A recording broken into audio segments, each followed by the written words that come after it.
Dennis said, praised how you have embraced your role this going into this season. Would you agree with that? And how would you describe that? Well, my role is to get better every single day, right? And if I'm getting better, then we're all getting better. So I'm grateful to have the opportunity to come to work every day and compete, right? And that's just a part of my livelihood. We all in this thing to compete, and I got to push everybody around me. How are you feeling? I'm getting better. I am getting better. Jameis, any significance for the haircut? Looks like the first day of school kind of cut that you got going there. Well, you're I rocking. mean, the long hair was just the significance was there. Like I've been had a haircut, so just got to look good. Went home to see my mama last weekend. Spent some time with my brother and my pop. So I went ahead and cut it off. You know, the facial hair was a different thing. You know, but I like it. Just made me look well. I'm not gonna say it, but you can tell me it makes me look like 5 years younger. I was gonna say it's like the Florida State days. Like you got taking it back to the old school. You know. Have you done anything this offseason just in terms of approach, just with your body or anything else? Have you tweaked anything in terms of how you're getting ready for this training camp? Yeah, preparation changed in terms of not overtraining, not doing as much as I've done in the past. More corrective things for my body, more intentional things, small thing. Marginalism. That's a big thing that I focus on this off season. Just doing small increments of things and continue to improve. Jameis, when you came into the league, was there a veteran quarterback with the Bucks who kind of had a positive influence on the room that maybe you can draw on now to have that kind of influence on the quarterback room? Well, I definitely embrace that because I know how important that is. Mike Glennon was 2 years ahead of me. He was a great teammate. Ryan Griffin was with me all years there, but he still was a young quarterback. Ryan Fitzpatrick, I got to spend 2 years with him, and he was awesome. Just his coolness, his presence, and his ability to make the room, I would say, very fun. Yeah, he had just a fun personality, and that's my role here. You know, we got a young quarterback in Jake, a veteran quarterback in Derek, and my role is to come to work every single day and give it my best and be able to cater to those guys so we all can help lift each other up and go higher. What's it been like building a relationship with Derek? Oh, it's been fun, man. Like my favorite thing about him, and he's an excellent man of God, man. He's a fun-loving guy, great energy, very easy to talk to. It's just good coming to work every single day, and you know that your quarterback is approachable, and he's just a fun guy. Was it tough to decide to stay in New Orleans for you? No, it wasn't, because I'm grateful for this opportunity to be the quarterback here, and I know I'm not finished here. You know, I love this city, I love our fans, I love y'all guys. You know, on most of the days. You know? But no, it's a privilege to be in the NFL, and anytime you have an opportunity to be a quarterback, especially one of the 32, and I do know that I'm still one of those 32. Just my role here is to help uplift our one so we can get us the Super Bowl, right? And I love that.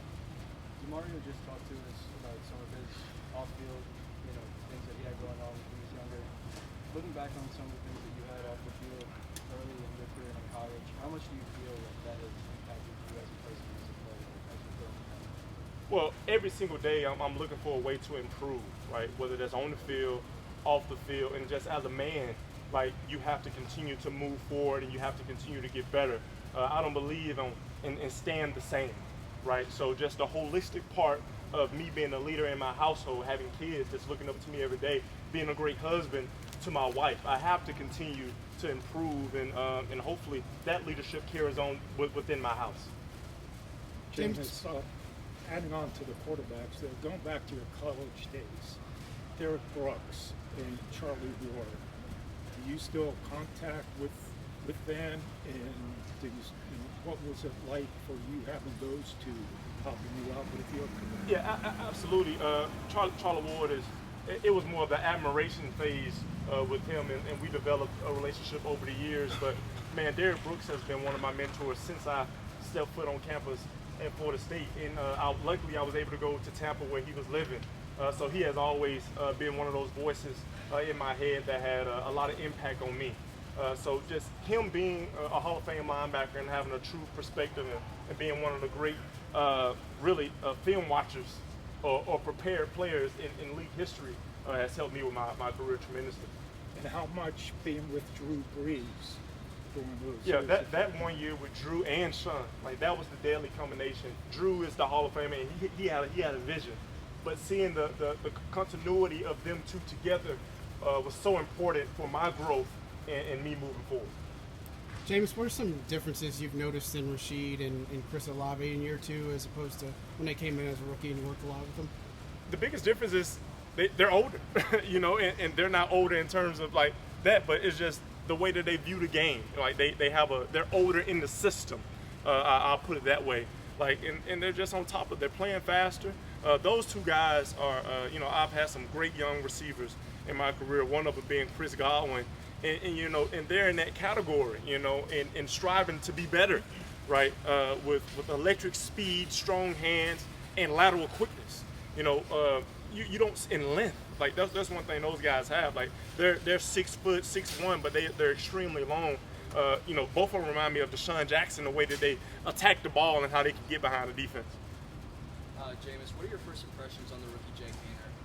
I think he's going to be a great quarterback in his league. He works his tail off, right? He's always studying to prepare, and you know he's just a fun guy. He loves football. He has a chip on his shoulder.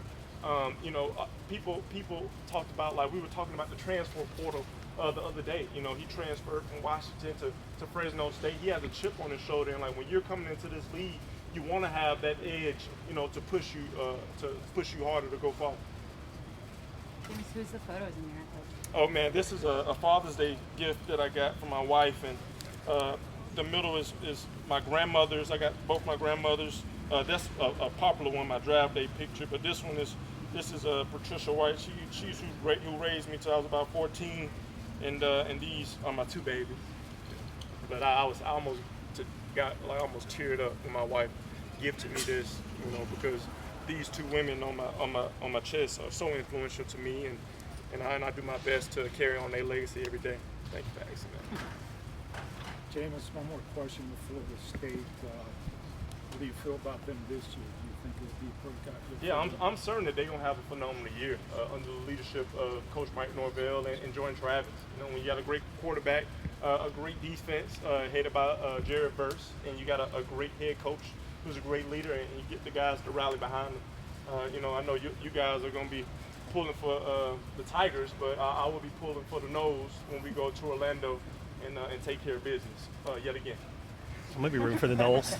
I'm gonna be rooting for the Knowles. I'm not rooting for LSU. Jameis, you spoke a bit about your connection with whether it be the media corps, the players, the organization, everything. Can you expand a little bit further on just your example? Yeah, you know, I grew up 5 hours down the road in Birmingham, Alabama. Grew up admiring the likes of Aaron Brooks and Drew Brees. You know, so I'm a kid that grew up, you know, somewhat of a Saints fan. Actually was an Eagles fan because of Andy Reid, but you know, my other team was the Saints, you know, because of their pedigree, because of Sean, because of Drew. Admiration of Aaron Brooks, you know, just the things that they did here. And when I got here, you know, this city, you know, they took me in, and I respected that. And this is a football town. You know, you go to other towns where football might not be as important to some people, but I know in this city we love football. You know, so I really love that, and I was embraced by the city, and I love them back. You came here for the Manning Award too, right? I remember that. Yeah, I did. Yeah. But that was a day in and out. You know, once you get affiliated with the Mannings, you know, you feel like you're on top going to the Manning passing the cannon, mean Archie, mean Payne, mean Eli. You know, I got to try to slide in their door a little bit more often.